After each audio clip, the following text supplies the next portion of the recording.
Hi everyone, Matt Watson here from CarWow. I've come to Mercedes-Benz Centre of Excellence in Stuttgart. It's a place where posh people come to specify and collect their AMGs and Mercedes Maybachs. And I've actually come to check this out. It's the new Mercedes Maybach GLS600, the first ever Maybach SUV. Starts from £150,000, so this one with options is £250,000. And in this video I'm going to explain to you why it costs that much. Let's start off by talking about the design, because there's a key feature on this car which has never been on any other SUV from Mercedes ever since the ML was launched in 1997, and it's this. Look, you've got the three-pointed star emblem on the bonnet. Also, it's got a unique Maybach grille with these chrome slats here which taper in, which is unique to Maybach. There's some more chrome here as well. It is all plasticky, but I guess it has to be, because if it was metal and you hit someone, it would basically mince them. Here at the side you've got even more chrome, so down here on the sills, the door handles, around the windows. Now as standard you get 22-inch alloy wheels, though these are the upgraded 23s which are chrome, and these blades mimic those in the grille. Another thing that you have with this car is air suspension that automatically lowers when you go to get in it. Makes it easier to climb aboard. As does this. Look, when you open the door, the running boards pop out, so you don't even have to step up to get in. Look, you can just walk in. It's dead simple. Then when you close the door, drive off, they will just retract. Here we are. Goodbye, running boards. That's a really cool feature, and it's standard. Tell you what's not standard though, this two-tone paint scheme. Do you want to know how much that costs? £17,000. Though the finish is absolutely gorgeous, and there's this neat pinstripe which goes all the way around the car. At the back, you got this, the Maybach badge. That looks nice. Here at the back there's even more chrome. You've got your Maybach badge, your GLS600, and a classic Maybach feature which is the blade across the exhaust pipe there. Though I say exhaust pipe, this is a fake surround. The actual exhaust pipe is deeper in there. Classic Mercedes. Here on the inside it's as though Mercedes has given a GLS to an interior designer for a boutique hotel, because it does feel like an exclusive experience in here. So you've got fine nappa leather and it's extended, so you get it on the doors and on the dash, though this has the upgraded, super lovely, super extended white nappa leather, which is even extended up here on the roof lining, and I shouldn't rub it because I'll get it all grubby with my dirty hands. Yeah, it costs £13,000 as well, so I want to do that. As standard, you do get a Maybach steering wheel, which looks lovely. And I do like the fact that it's got wood on it. Normally, I don't like wood on a steering wheel, but it works in here. So what also works, this wood across the dash. That is designed to mimic the kind of wood that you find in high-end yachts, because people who are going to buy this car probably have a high-end yacht. If you don't like the gloss effect, you can have it with open pore wood instead. Under here, you've got your cup holders, and you can either cool your Coke. No, not that Coke, I mean Coca-Cola, or heat up your coffee. Just on here you've got the Maybach logo, and that's where you just rest your wrist when you're using the touchpad for the infotainment system. You've got metal pedals there with the Maybach logo on them, lovely. Also down here you've got thick carpets. Now you're going to need that if you're going up against things like the Bentley Bentayga or the Rolls-Royce Cullinan.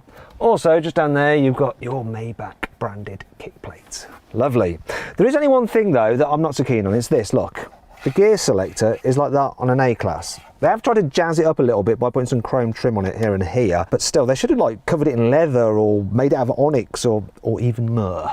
The GLS is normally a 7-seater, but the Maybach version is a 5-seater, or this 4-seater version only, and that gives you more rear leg room, and it is very luxurious back here.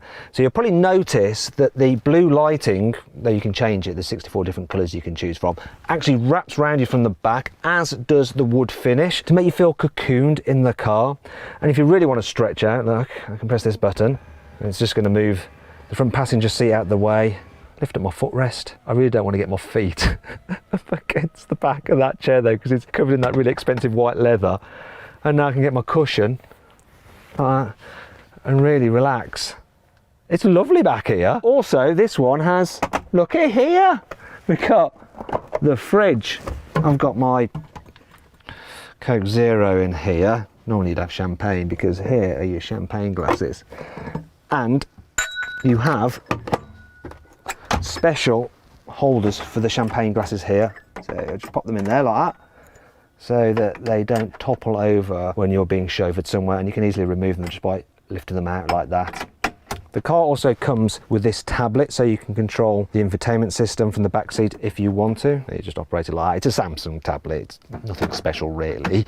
You can upgrade to have 12-inch screens to go on the back of the front seats. It's quite funny to think that this car at £250,000 isn't yet fully spec'd. You can make it even more expensive if you want to. You can't make it more expensive by fitting chilled or heated and massage seats though, because that all comes as standard, thank goodness. As you'd expect, the Maybach GLS has an electrically operated tailgate. It also has an electrically deployable tow bar hitch so that you can tow your racehorse in its horse box behind you, or maybe your yacht. Oh, hello, sailor.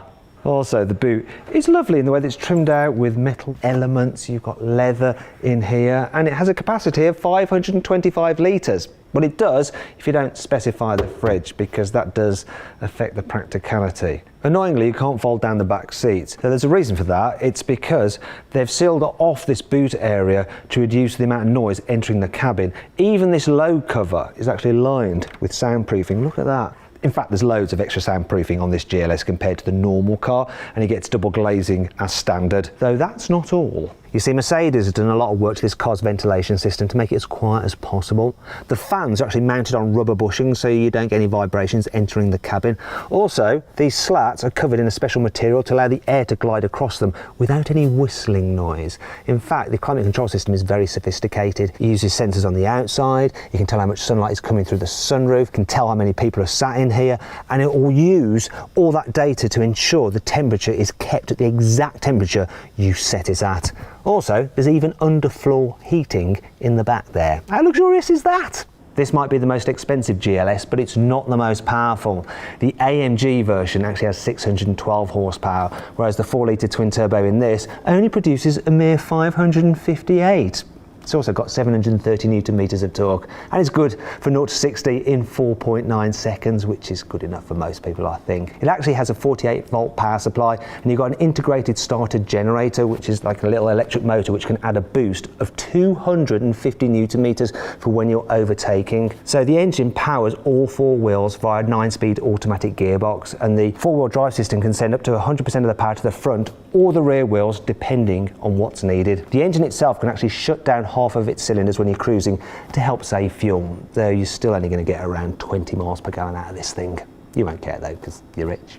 If you like your tunes, you're going to like this car, because as standard it gets a high-end Burmester sound system, though you can pay an extra £4,000 to upgrade to the 3D surround setup, which has 27 separate speakers, 24 different amplification channels and 1600 watts of power. It even has a special VIP seating setting, so you can focus the sound to whichever seat your VIP is sat in. Comfort is the name of the game with this car. That's why it gets air suspension as standard.